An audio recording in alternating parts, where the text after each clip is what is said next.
नमस्कार, मैं हूं विवेकानंद और आप देख रहे हैं हमारा खास कार्यक्रम राजस्थान की राजनीति को लेकर। और चर्चा करने के लिए हमारे साथ में है वरिष्ठ पत्रकार श्रीमान प्रदीप जी।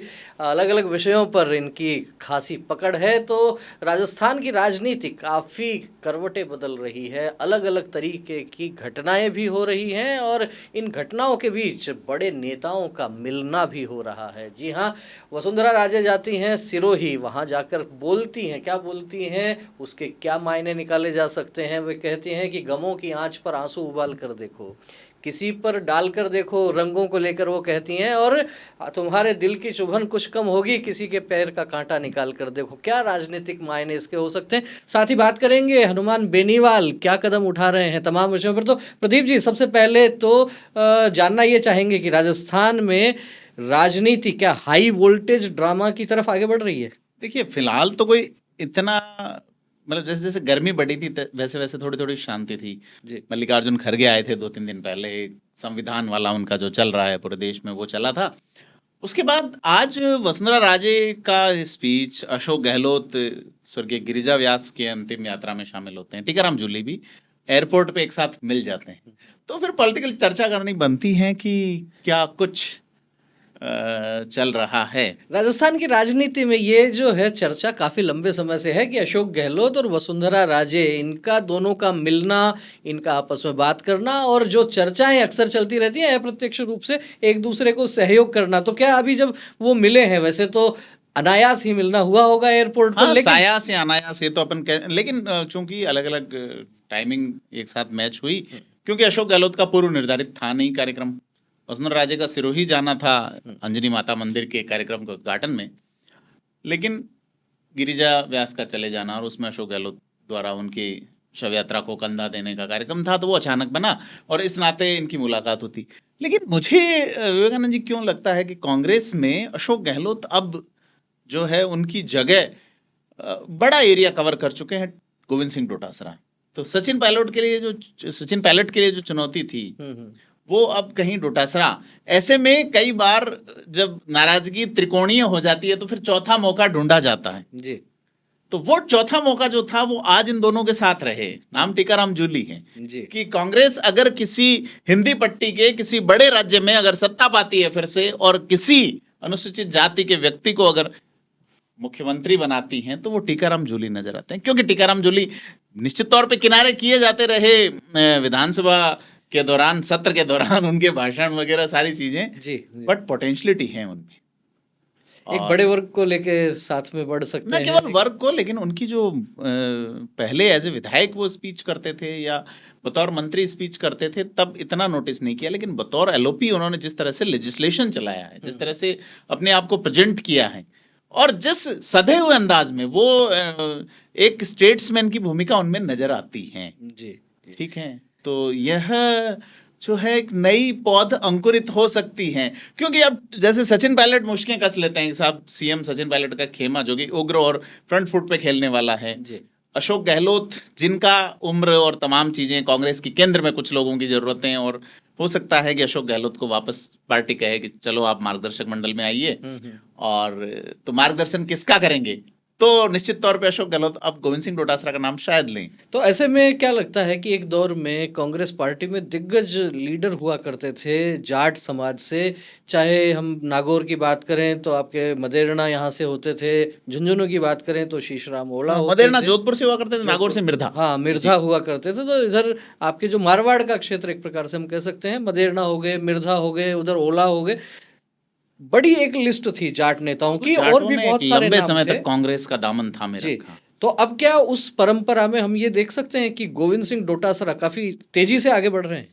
जाट निश्चित तौर पे कांग्रेस का वोट बैंक माना गया लंबे समय से, चाहे वो दौलतराम सारण रहे हों जो एक बार जनता दल में गए थे, वो जब गए तो कांग्रेस जीरो हो गई थी 89 के चुनाव में, लोकसभा चुनाव में, और कुंभाराम आर्य का नाम देखें, ये तमाम नेता कांग्रेस के सरमाएदार थे, कांग्रेस को आगे लेके। लेकिन वसुंधरा राजे की एंट्री ने जी। जाटों के लिए दरवाजे खोले भाजपा में बड़े पैमाने पे। उससे पहले सीकर की रैली में वाजपेयी रिजर्वेशन देते हैं। हालांकि रिजर्वेशन का इफेक्ट तत्काल बाद हुए चुनाव में उतना नहीं आया, जहां जाट आमने सामने थे वहां कांग्रेस के बहुधा जीते हैं। नहीं, लेकिन उसमें एक मुझे लगता है ये भी कारण हो सकता है कि 1998 में परशुराम मदेरणा को एक स्वाभाविक दावेदार माना जा रहा था कांग्रेस पार्टी से मुख्यमंत्री निश्चित के तौर लिए, पे, बिल्कुल। लेकिन उनको एक प्रकार से साइड में करके और हाँ, अशोक गहलोत आ दावेदार वो जाते हैं। हकदार भी थे, हाँ। उनको फिर विधानसभा अध्यक्ष बनाया गया जी, तो और उसके बाद में 2003 में जैसे वसुंधरा राजे की एंट्री होती है यहाँ स्टेट पॉलिटिक्स में, और फिर वो बहुत से जाट नेताओं को भाजपा की तरफ जोड़ती हैं। आपने याद किया अटल जी वाली बात को भी कि अटल जी ने जो आरक्षण वाला बड़ा एक ऐतिहासिक जो वो पल था, सीकर की जो रैली कही जाती है, तो उसके बाद में जाट समाज के नेता भी भाजपा के जाट साथ के जुड़े। नई पीढ़ी जो थी वो सोचने लगी, उनको लगा कि चूंकि दो धाराएं हैं तो आधे इस धारा में आधे इस धारा में, बाकी उससे पहले का जो लेवल था वो भाजपा में, जनता दल में लोग तब आए जब दौलतराम सारण और ये लोग चंद्रशेखर के साथ जुड़ते हैं और फिर वीपी सिंह प्रधानमंत्री बने, उनके बाद चंद्रशेखर बने। तो ये राजस्थान का इतिहास है। बट अभी आप देखें, जो मैं बात कह रहा था कि संभावनाएं टीकाराम जूली में नजर आती है। क्यों आती है कि सचिन पायलट और अशोक गहलोत की तो सीधी अदावत है, निश्चित तौर पे हम कई बार देख चुके। अब गोविंद सिंह डोटासरा जो है वो गमछा लहरा के 11 सीटें तो झटक ले गए, इसमें कोई दो राय नहीं, और गोविंद सिंह डोटासरा ने भी अपने आप को प्रूव तो किया है जी। बट टीकाराम जूली के नाम पे किसी की नाराजगी शायद नहीं आए। कांग्रेस एक बड़ा मैसेज देने में भी सफल रहे, और ये तो तय है कि कांग्रेस में सरमाएदार कौन होगा वो गांधी फैमिली तय करती है। गांधी फैमिली तय करती है। यहाँ एक बड़ी बात और मुझे लगती है, आपका भी मैं कमेंट उस पर चाहूंगा। जिस तरीके से आप कह रहे हैं कि सचिन पायलट और गोविंद सिंह डोटासरा ये मान लीजिए पावर सेंटर होते हैं और ऐसे में टीकाराम जूली मोर्चा मार ले जाते हैं, क्या लगता है भंवर जितेंद्र सिंह की भी नजदीकी काफी है गांधी परिवार के साथ में। और टीकाराम जूली के बारे में भी ये कहा जाता है कि वे भी कहीं ना कहीं उस छत्र छाया में रहते हैं। वहां अलवर में जिस तरीके का प्रभाव है भंवर जितेंद्र सिंह का, अभी कोई कंट्रोवर्सी में भी ऐसा नहीं लगते हैं। और क्या लगता है आपको कि यदि नए नेता की बात की जो जाए, लीडरशिप की बात करेंगे, कुछ नेता ऐसे हैं जिनकी सीधी पहुंच गांधी फैमिली में एज ए फैमिली मेंबर मानी जाती है, और राहुल गांधी से जिनकी दोस्ती, तो भंवर जितेंद्र सिंह, सचिन पायलट, अशोक गहलोत तो रहे ही हैं जी। एक और नेता आए थे बीच में, उनका नाम मानवेंद्र सिंह था, लेकिन मानवेंद्र सिंह की जड़ें ही नहीं जमने दी गई, क्योंकि नया कोई भी आता है तो फिर पुराने किसी को भी नहीं जमने दी गई। और पुराना जो बैकग्राउंड है वो एक तरीके से कह सकते हैं कि कहीं ना कहीं भाजपा के नजदीक वो बेसिकली एक मास लीडर के जैसे कभी मुझे लगे नहीं। मानवेंद्र सिंह जो है वो एक क्लास से आते हैं, अपने पिताजी की वो जो लेगेसी उसको आगे।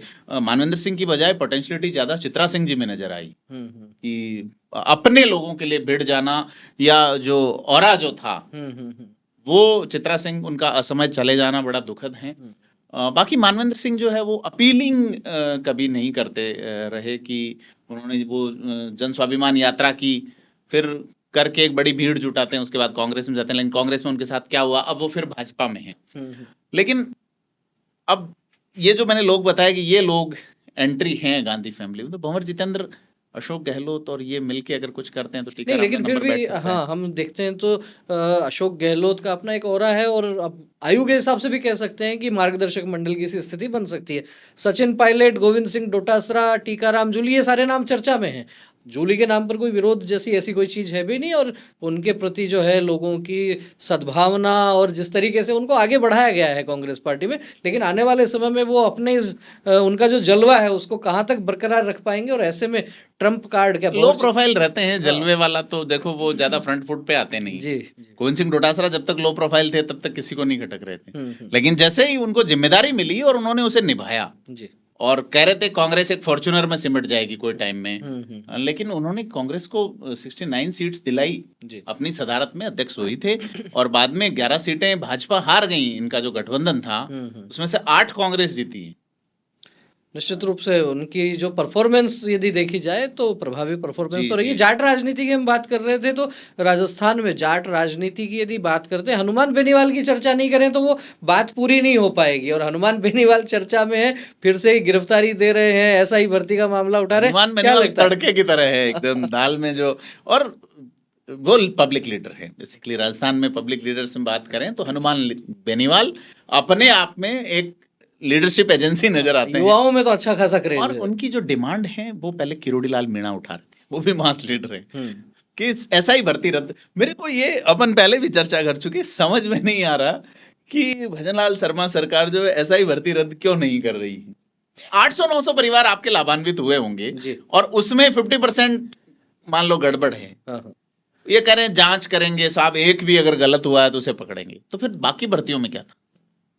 तो यह जो नहीं, पर न्याय बेनीवाल तो सीधा सीधा आरोप लगा रहे हैं, मंत्री जो है के विश्वनाथ पे आरोप पर सीधा लगाए हैं, आरोप लगा रहे हैं। यह सरकार को इसको रद्द कर देना चाहिए भर्ती को, क्या दिक्कत और है? किरोड़ी लाल भी जो है इसी क्योंकि मामले को लेकर सरकार ने नाराज थे काफी समय सरकारों ने तक। पहले भी भर्तियां रद्द की हैं, हम्म। तो अगर और गिरफ्तारियां हुई है निश्चित तौर। तो क्या लगता है, क्या मजबूरी होगी सरकार की? अब हनुमान बेनीवाल के एंगल से देखें तो व्हाइट हाउस की बात कर रहे हैं। मैटर सब जुडिस है, हम्म। और इसमें अगर गड़बड़ है तो रद्द कर देनी चाहिए सरकार, क्योंकि भजनलाल शर्मा जिस अंदाज के लिए पहचाने गए कि साहब वो एक निष्पक्ष भर्ती करवाएंगे राजस्थान में, उन्होंने जिस तरह से एसआईपी गठित करके भर्ती परीक्षाओं में एक पारदर्शिता की बात कही, वो पारदर्शिता के लिए उन्होंने प्रयास किए हैं। हालांकि डर अभी भी बच्चों का खत्म नहीं हुआ। एक बच्चा जो साल भर तैयारी करता है, एग्जाम देने जा रहा है कि साहब आपके पैंट के हुक काटे जाएंगे, फिर आप ऐसे पैंट पकड़ के एग्जाम दे रहे हो, तो आपका मेंटल स्टेटस क्या होगा? बच्चियों की चुन्नियां उतरवाई जा रही है, आज भी उतरवाई जा रही है, क्या बदल गया? अब पेपर आउट हो रहा है या नहीं हो रहा है, लेकिन परीक्षा एक खौफ जैसा नहीं हो गया? जिस तरीके की खबरें आती हैं कि विवाहित महिलाओं के मंगलसूत्र उतरवा लिए जाते हैं, आप कान में ये नहीं पहन सकते, आपके बटन ऐसे हैं नहीं है, आप फुल स्लीव्स नहीं पहन इसी सकते। राजस्थान में 2 तरह की परीक्षाएं होती, केंद्र सरकार की जो एजेंसीज है, चाहे वो एसएससी हो, यूपीएससी हो, उसके एग्जाम होते, यही लोग लेते हैं, इन्हीं सेंटर्स पे होती है जी। वहां ये खेल नहीं है। तो आप एक भरोसा देने में असफल रहे हैं, और इस भरोसा देने में असफल रहने में ये जो खेल है सब इंस्पेक्टर भर्ती वाला, इस खेल में खिलाड़ियों में अपने लोगों के हाथ है, तो फिर निश्चित तौर पे हनुमान बेनीवाल के आरोप सही नजर आते हैं कि आपके पास मजबूरी क्या है, आप क्यों डर रहे हैं।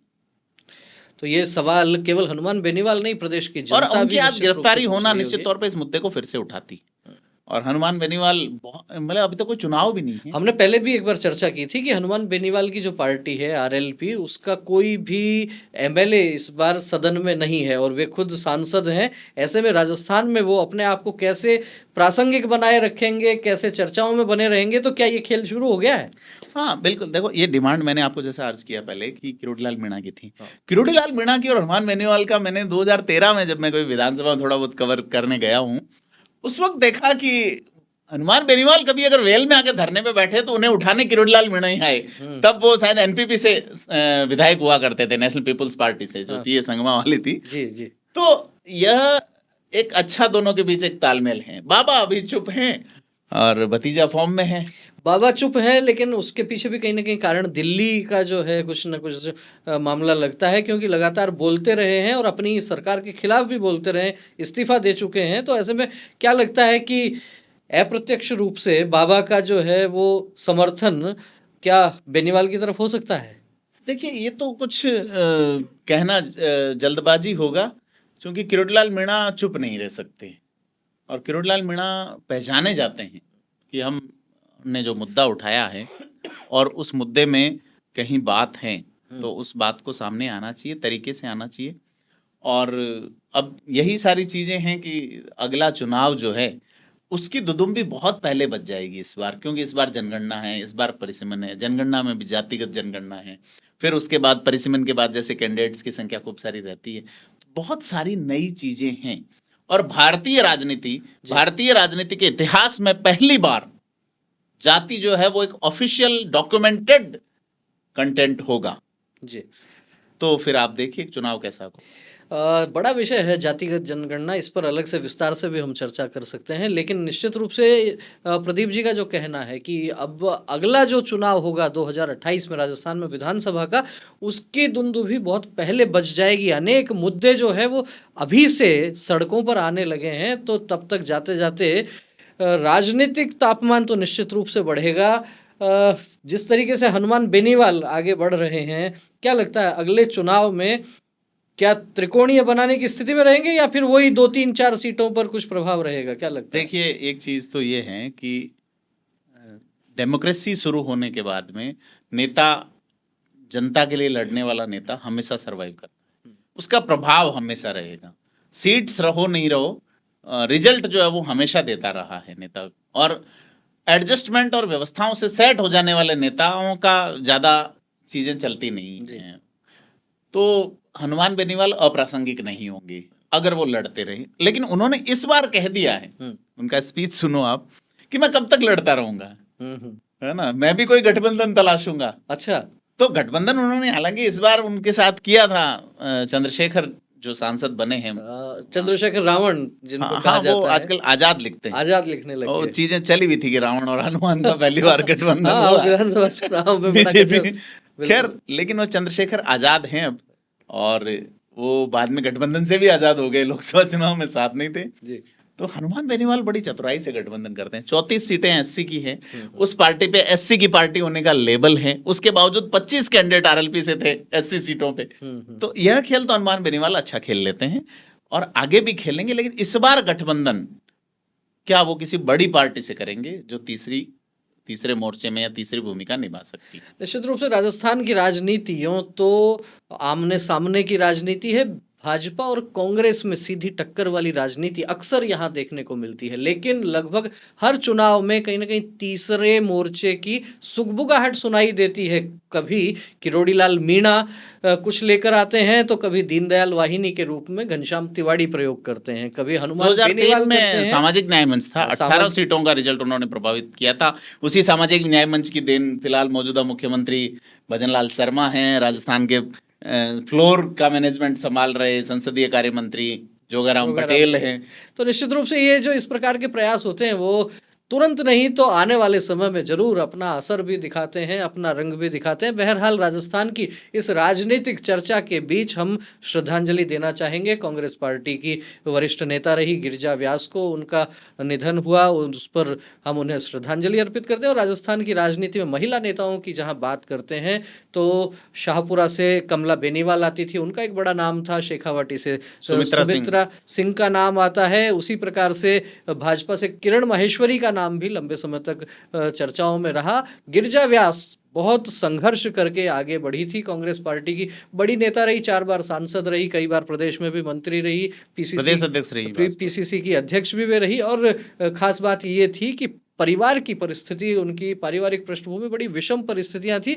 जहां तक मुझे जानकारी है शायद अविवाहित रही जीवन भर, और दर्शन शास्त्र में उन्होंने पीएचडी की थी, स्कूल एजुकेशन में व्याख्याता रही वे, और उसके बाद राजनीति में जिस तरीके से आगे बढ़ी, एक अलग प्रकार की लकीर उन्होंने खींची। उन्हें श्रद्धांजलि अर्पित करते हैं। प्रदीप जी, आपने बहुत राजनीतिक विषयों का बहुत चुटीले अंदाज में आपने विश्लेषण किया। किया। दर्शन शास्त्र से थी और दर्शन शास्त्र से उनका आपका भी रुचि का विषय है दर्शन। मैं खुद पीजी हूँ दर्शन में। हाँ। तो अभी मौजूदा राजस्थान से जो केंद्रीय मंत्री है गजेंद्र सिंह शेखावत, वो भी दर्शन से ही हैं जी। उन्होंने भी अपना जो डिग्री की है वो दर्शन से की तो कुल मिला के ये तो बात सब्जेक्ट है कि दर्शन जो है वो आगे तक लेके जाता है। अच्छी बात है, आपको भी शुभकामनाएं, भविष्य उज्जवल रहे। बहुत बहुत धन्यवाद। फिर मिलेंगे एक और नए विषय के साथ, तब तक आप हमारे साथ बने रहिए। वीडियो अच्छा लगा हो तो इसे लाइक करें, अधिक से अधिक लोगों तक शेयर करें। बहुत बहुत धन्यवाद। नमस्कार।